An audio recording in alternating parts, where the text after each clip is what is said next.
if you've ever incorporated a business offshore or even looked into incorporating a company offshore, chances are you've seen the option of having what's called a nominee director or a nominee shareholder. This is something that allows you to ostensibly maintain privacy with your offshore company, but it may not always be a great idea. I'm going to tell you exactly what nominees are and what I think about them.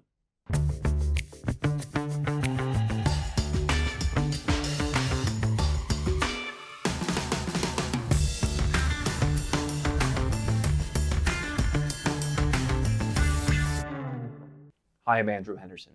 A nominee director and a nominee shareholder basically function the same way. You are appointing another person, the nominee, to take your place as the director of a company or as a shareholder or the sole shareholder of the company. Historically, this has been done for a number of reasons. People often cite it as a way to maintain their privacy. There are lawyers in some of these tax haven countries that allow you to merely use their name on the company. And so people have used this in a way to not only maintain privacy, but also sometimes even evade tax. Since our approach at Nomad Capitalist is on 100% legality and knowing that we're never going to get that knock on the door, I don't know that this is always the best approach. Now, before I get into why I don't think nominees are the best approach, this is not talking about having someone as your company's secretary. It's not talking about that local business partner. There are certain cases where it's needed. There are certain cases where having nominees is perfectly acceptable and actually makes sense. And so, as with any video we make on offshore tax, it's impossible to speak to everyone's situation. I'm not saying that you should never have it, and I want to be very clear, I'm not talking about situations where you need, for a Singaporean company, a local director, or other companies, a local director, a local shareholder, whatever the case may be. But if you have a company that you're incorporating and you are able to be the director as a foreigner, you are able to be the sole shareholder, or you and your partners can be the shareholders as foreigners, and you don't need a nominee, nominees can be a problem for a number of reasons. The first problem is operational, and that is I recently had a couple come to me and said, hey, we have a company that's offshore. We have a bank account in Cyprus, and we put our Cyprus attorney as our nominee. So now, whenever we want to make a transfer, the bank knows him, not us. So we've got to call him, and we've got to have him transfer the money for us. We've got to have him sign off on the annual documents to keep the bank happy. He's got to do everything. So if this guy dies, we've got a problem. If he gets hit by a bus, we've got a problem. If he just decides to stop serving us, we've got a problem. If he decides to jack up his rates, we've got a problem. And if he decides, which happens a lot less than you'd think, but could happen, if he decides just to take all of our money, we've got a huge problem. So from an operational point of view, forget all of the risks of someone taking your money or just being a jerk.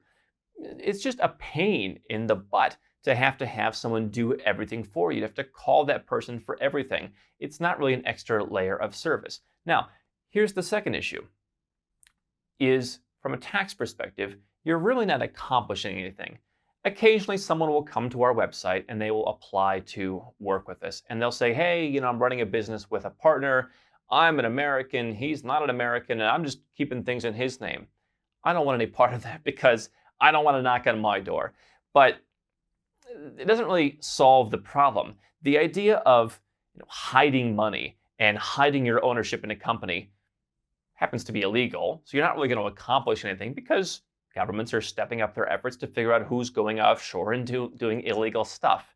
And so you may not get away with it, and it's just a bad idea. That, to me, is where a lot of this stuff is rooted, where, hey, I'll just have someone else own the company, and then I'll just go back and live in the United States or wherever I'm from, and, I'll be the real one getting all the money. I'll just pool it in a bank account that person won't have access to. It's really all of my money. From a banking's perspective, the banks want to know who's the UBO, the ultimate beneficial owner. They've wised up to the fact that you can just put someone else's name on there, but really it's your money. So the banks want to know who's the UBO. And so potentially you're going to get into a problem with your bank if they eventually figure out that who they think is the UBO isn't the UBO. On the tax front, you've got the same issue. For example, let's take the United States. You have to file a form called FBAR. That's if you have foreign bank accounts. You've got to file Form 5471 if you've got control of a foreign company, if you're a US citizen. And so what these forms say is, if you have control, if you have signature authority over the account, if it is your money, okay, they have covered the bases to just say, well, it's this guy's money, but I just go and help myself with an ATM card. I pay for my groceries. I'm doing, I'm just basically using this person as a shill. That doesn't really cut any ice with either the tax man or the bank. And so potentially it's a way to get in a lot of trouble. All for what benefit exactly? There are perfectly legal ways to go offshore, own your own company in your own name, and enjoy offshore tax benefits. Plenty of people come to us, plenty of people legally go offshore and pay zero. All the things of hiding your money, that's from the 70s and the 80s. That no longer exists. You're going to get yourself in trouble, and we just don't recommend it. Now it's about how do we go and legally set up our offshore companies. And so I think that there's a certain kind of person who wants to go offshore who wants to cut corners. They want to find the hack. And it seems perhaps cool to put someone else's name on the company and get that extra privacy and just to be able to give the middle finger to the authorities. It just doesn't really work that well anymore. And if you're willing to put in the work that it takes to legally go offshore, you're going to have a much better experience. You're not going to have to worry. You can just own your own company. There are some countries where you can go and own the company yourself and still have privacy, still have asset protection benefits. That is decreasing. More and more countries are being pushed to open up their company registrars. I think that's definitely a growing trend, but there are still places where you can go and have privacy to the extent that that necessarily matters, because there are other ways to have asset protection. There are other ways to protect yourself and your money. Going offshore, to me, is about how do I find the best legal way to protect myself long-term, not how to find a short-term hack that's going to get me in trouble. And while I'm not saying you should never use a nominee, shareholder, or director, I'm saying you should be very careful and you should understand exactly why it would work in your situation.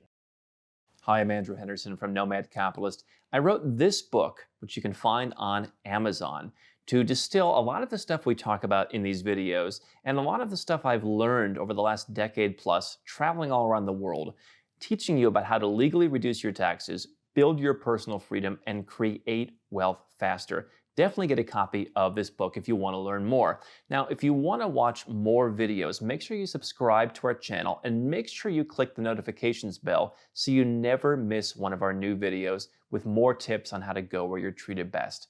And if you're already a 6 or 7 figure entrepreneur and you'd like to put these strategies in place for yourself, go to nomadcapitalist.com and learn about how I can help you.